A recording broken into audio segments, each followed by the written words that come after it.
In many African homes, there is one thing we do very well. We tell stories. We tell stories in the evening when the sky is soft and orange. We tell stories when the kerosene lamp is glowing. We tell stories when children sit close and adults pretend they are not listening. And in those stories, we pass wisdom from mouth to mouth, from mother to child, from father to son, from one generation to another. Today, I will tell you a story about a young man named Obina, a story about dreams, a story about tears, a story about kindness, a story about a mother's words that sounded small until life made them real. Listen well, because you may see yourself inside this story. A home where wisdom lived. Obina was born into a calm home, not a house where money danced like rain, but a house where peace lived like an elder. His father was a hard-working man, tall, broad-shouldered, and older than most fathers in the compound. His beard carried a little gray, and his voice carried authority. Not the kind that frightens children, the kind that makes you stand straight even when you are alone. His mother was gentle, not weak, gentle. She had the kind of smile that could soften anger. She wore bright wrappers, tied her headscarf neatly, and always smelled like soap and warmth. They were not poor, they were not rich. They were in the middle, the kind of family many people prayed to have. There was food, there was school, there was love. Obina was a handsome boy. At 14, his eyes were bright and curious. He laughed easily. He ran with other boys. He played football on dusty ground. He helped his mother fetch water. He followed his father to the farm on some Saturdays. But like every child, Obina had days when life did not go as planned. Some days he would come home with a low score. Some days he would lose a football match. Some days a friend would insult him. Some days he would plan something and it would fail. And when those things happened, Obina would enter the house with heat on his face. His shoulders would be tense. His lips would be tight. His mother would notice it quickly. African mothers notice everything, even when you try to hide.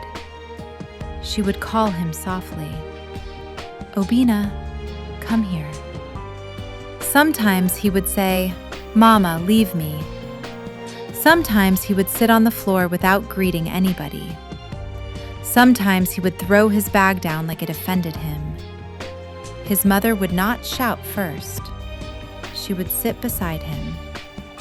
"Tell me," she would say, "what happened?" Obina would complain. He would grumble. He would talk like the whole world had turned against him. And then his mother would rub his back and say words that sounded simple. "Life can change suddenly, my son, but never lose hope." Obina would stare at her. He did not always understand it. He only knew her words made his heart cool down a little. His father would sometimes add, "My son, no condition is permanent. Remember that." Obina would nod.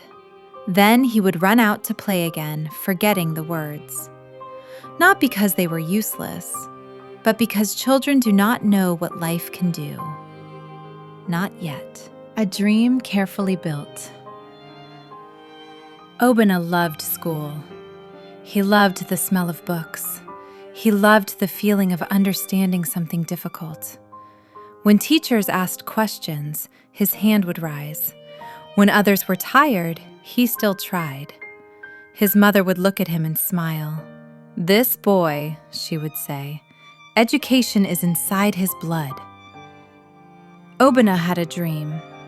He wanted to go to the university, not just any university, a good one. He wanted to study well.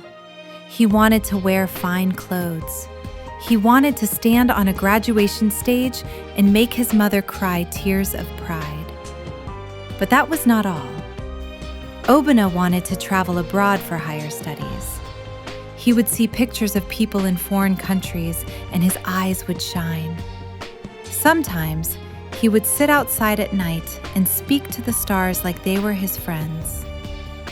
"One day," he would whisper, "I will go far. I will learn more. I will come back and help my people." His father would hear him and laugh softly. "My son, your mouth is big," his father would tease, "but your brain is also big. Keep going." His mother would tie his tie for him on school days. "Go and make us proud," she would say. And Obinna would go with the confidence of a young lion. Years passed. Obinna worked hard. Then the day came. Admission. Obinna gained admission into the university. That day, the compound heard joy. His mother ululated. His father clapped and lifted him slightly like he was still a small boy. Neighbors came out. Some congratulated. Some stared with quiet jealousy. But it did not matter. Obinna's dream had started. He packed his things. He entered his first year. He began lectures. He was excited. He was building his future like a man laying blocks, one by one, carefully. But life has its own hands. The day the light went out. It happened in Obinna's first year. One day, his father complained of weakness. He said his chest felt heavy. He said his body did not feel right. At first, everyone thought it was ordinary sickness, malaria, typhoid, stress. His mother cooked herbs. Neighbors suggested prayers. Some suggested a clinic. But the sickness did not laugh. It did not leave. It stayed. And one morning, a message came like thunder. Obinna's father died. Just like that. No long warning, no time to prepare the heart. The man who used to fill the house with strength was gone. Obinna heard the news and froze. He did not scream immediately. He did not cry immediately. Sometimes the mind refuses to accept pain. He stood like a statue. His ears rang. The world looked far away. Then he ran. He ran home like a child, even though he was now a young man. When he entered the compound, he saw people. Too many people. Women were wailing. Men were sitting quietly, staring at the ground. His mother was seated with her wrapper pulled tightly around her body. Her eyes were swollen. Her headscarf was not tied neatly like before. Obinna looked at her and felt his heart break. He walked to her and fell to his knees. "Mama," he whispered. His mother opened her arms and Obinna entered them like a wounded child. He cried. He cried the way a boy cries when he has lost his cover from the rain. His mother held him tightly. "My son," she said in a shaking voice, "we are in pain, but this pain will not destroy you." Obinna lifted his face, tears shining. "Mama," he said, "the door to my future has closed." His mother swallowed hard. She wanted to say something strong, but her own heart was bleeding. Still, she touched his cheek. "Obinna," she said, "life can change suddenly, but never lose hope." Obinna shook his head. "How can I not lose hope?" he cried. "Papa is gone. Everything is gone." His mother held him again. Sometimes comfort is not in giving answers. Sometimes comfort is in being there. Coming home with a broken heart. Obinna did not return to school. He could not. His father was the breadwinner. His father was the pillar. Now the pillar had fallen. Obinna looked at his mother and saw how her shoulders had become smaller. He saw how she woke up quietly and slept quietly. He saw how she counted money like it was a painful prayer. He made a decision. He packed his books and came home fully. Not because he stopped loving school, but because life demanded something else. He became responsible overnight. He started doing small jobs. He carried loads in the market sometimes. He ran errands. He helped neighbors. He watched his mother struggle and he felt anger inside him. Not anger at his mother, not anger at his father, anger at life. He stopped talking about university. He stopped dreaming about traveling abroad. He stopped imagining graduation gowns. When people asked, "Obinna, when are you going back?" he would force a smile and say, "Later." But inside, he had already buried that dream.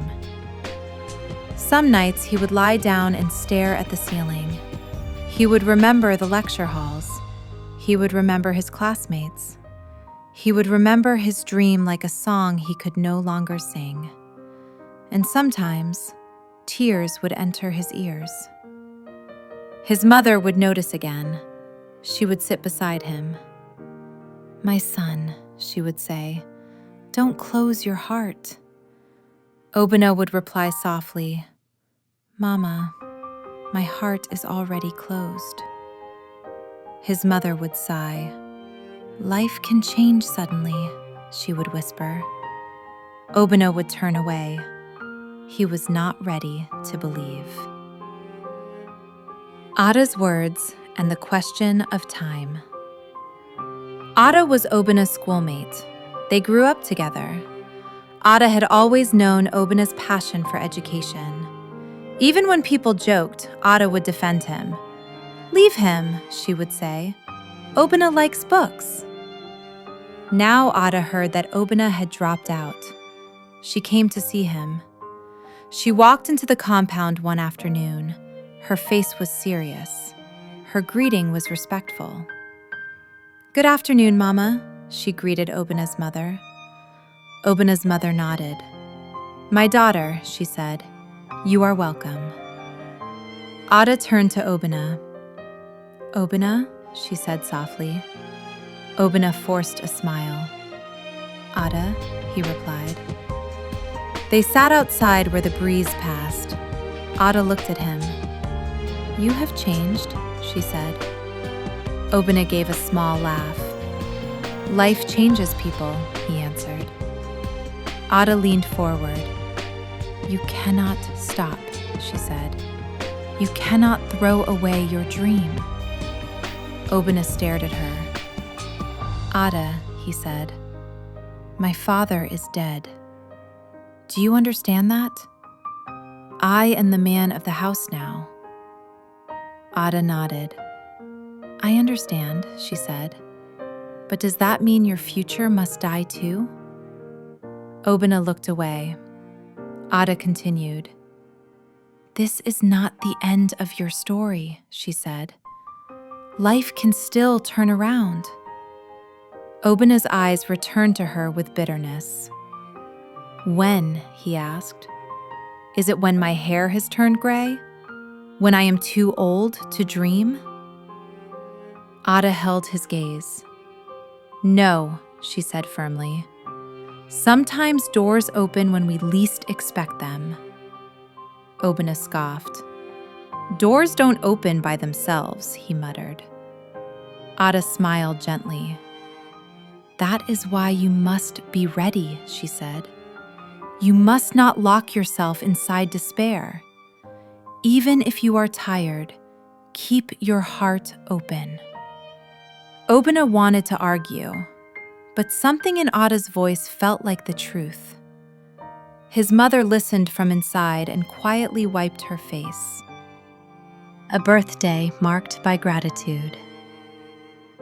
Obinna turned 21. It was not a big celebration.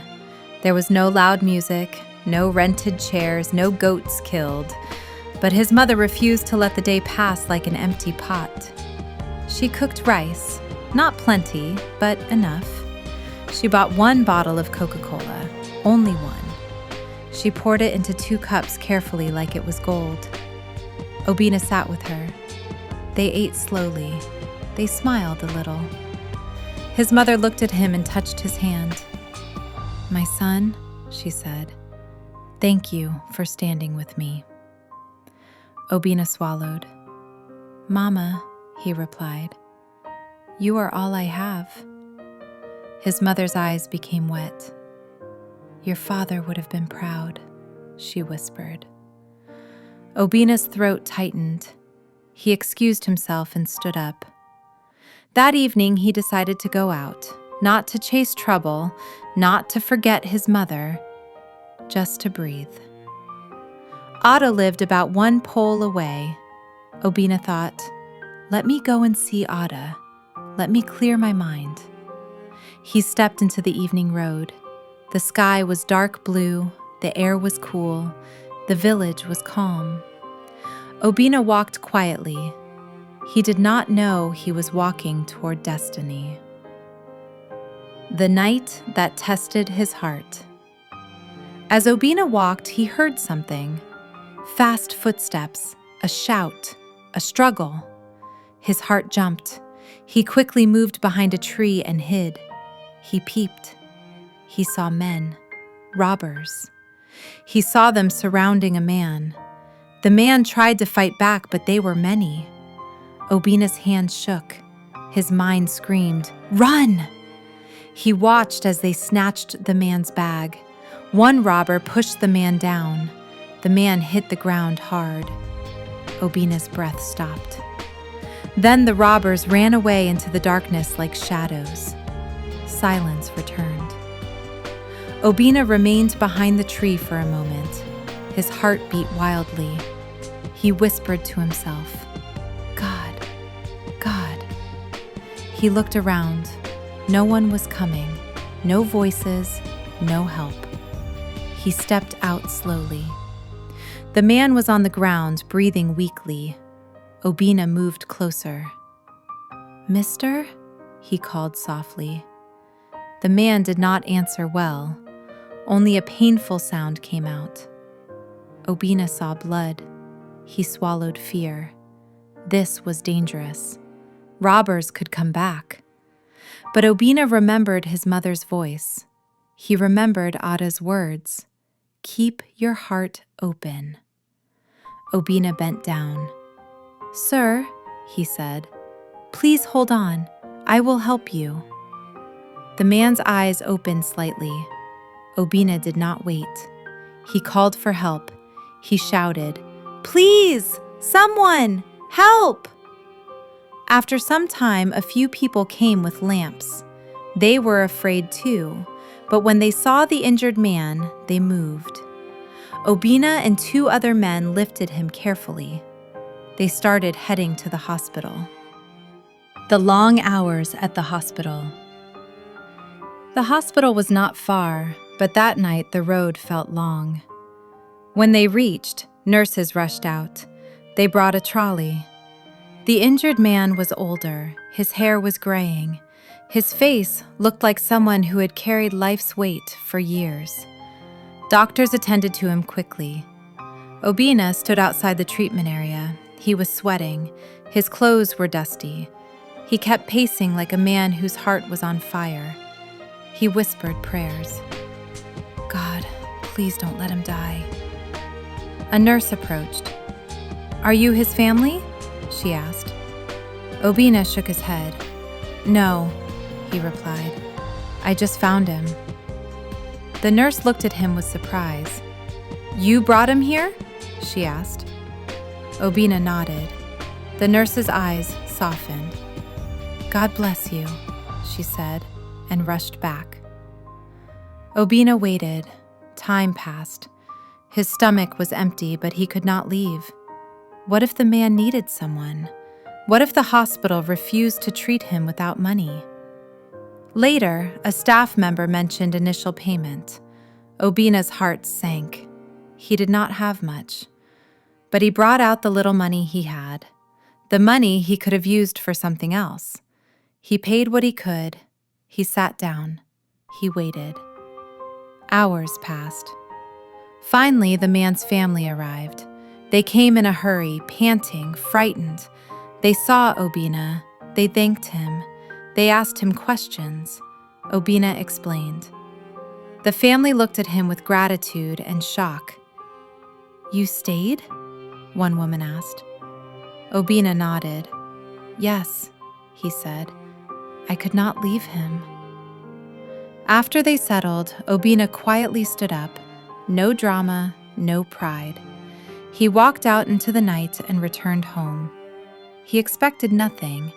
He only felt a quiet peace. The call that changed his story. Days passed. One day became 1 week. 1 week became weeks. Obina went back to his small jobs. Life continued as if nothing happened. Then one morning, Obina was outside his home when his phone rang. He stared at the screen. Unknown number. He hesitated. He answered. "Hello?" A calm voice replied. "Good morning," the voice said. "Is this Obina?" Obina frowned. "Yes," he answered. "Who is this?" "My name is John," the voice said. "I am calling about my father." Obina's heart paused. "Your father?" Obina repeated. "Yes," John said. "The man you rescued and took to the hospital." Obina held the phone tighter. John continued. "You stayed with him all night," he said. "You even paid for his treatment. You did not abandon him." Obina swallowed. I just did what I could," he said quietly. John's voice became warmer. "My father told us," he said, "and the hospital staff spoke about you. We have been looking for you." Obina's eyes widened. "Looking for me?" he asked. "Yes," John replied. "Please, I want you to come to my house. I want to thank you properly." Obina was silent. He had never stepped into a rich man's home before. John added, "Don't be afraid. I will send someone to guide you if you need." Obina cleared his throat. "Okay," he said softly. "I will come." When the call ended, Obina stood still. He looked up at the sky. He did not know what was coming, but something in his chest moved. Hope. Small, like a candle. A door he never knocked on. John's house was not an ordinary house. It was a mansion. A gate tall like a proud soldier, a compound wide like a football field, a building shining like something from a film. Obina stood at the entrance and felt small. He adjusted his shirt. He tried to breathe normally. A security man opened the gate. Inside, John came out. John was a young man, wealthy, well-dressed, and confident. He did not look arrogant, but you could see success sitting on his shoulders. He smiled at Obina. "Welcome," John said. "You are Obina?" Obina nodded. "Yes, sir," he replied. John shook his head. "Please," he said. "No, sir. You saved my father. Come in." Obina entered. They sat in a warm living room.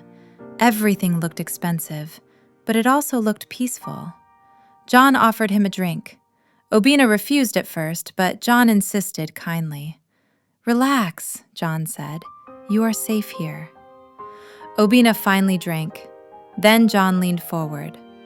"Obina," he said, "tell me about yourself." Obina hesitated.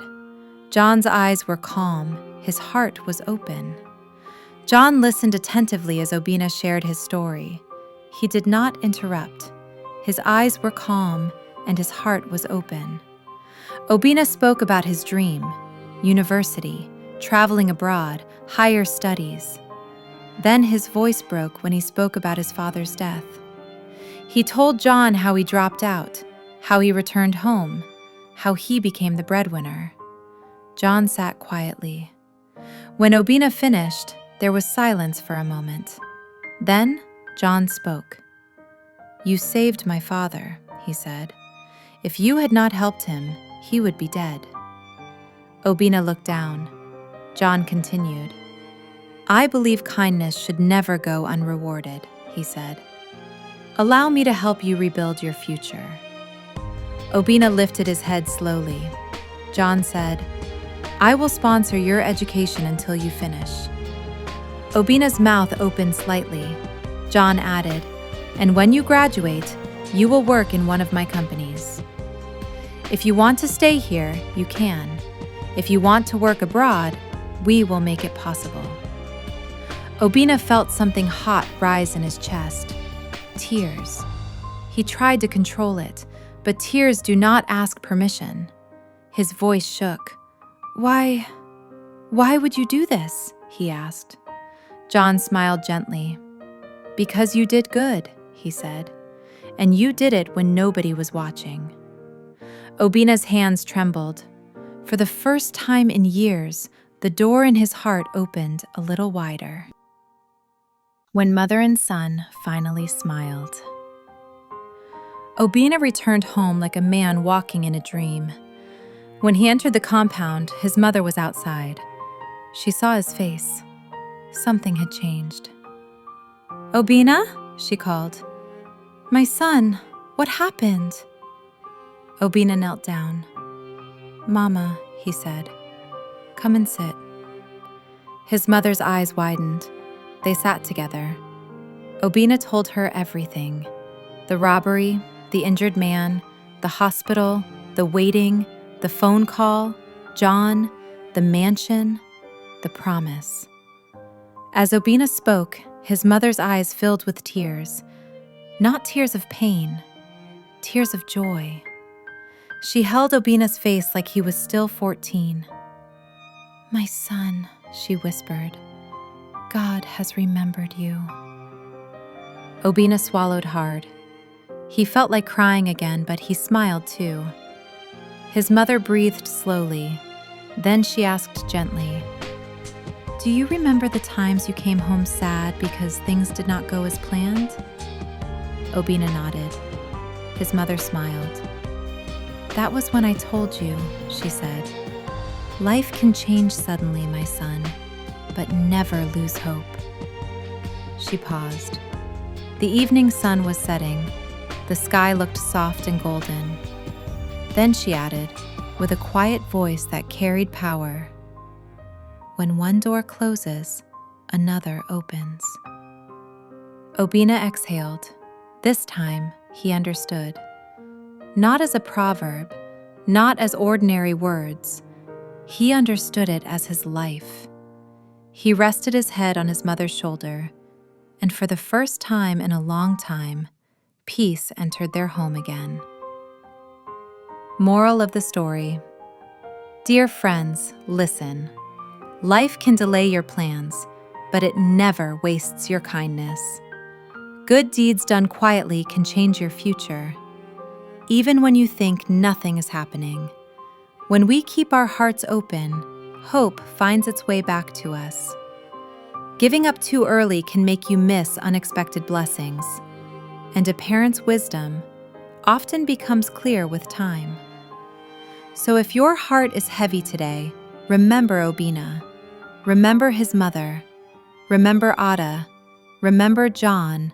And remember this: when one door closes, another opens. This is where the story ends, but the lessons never end.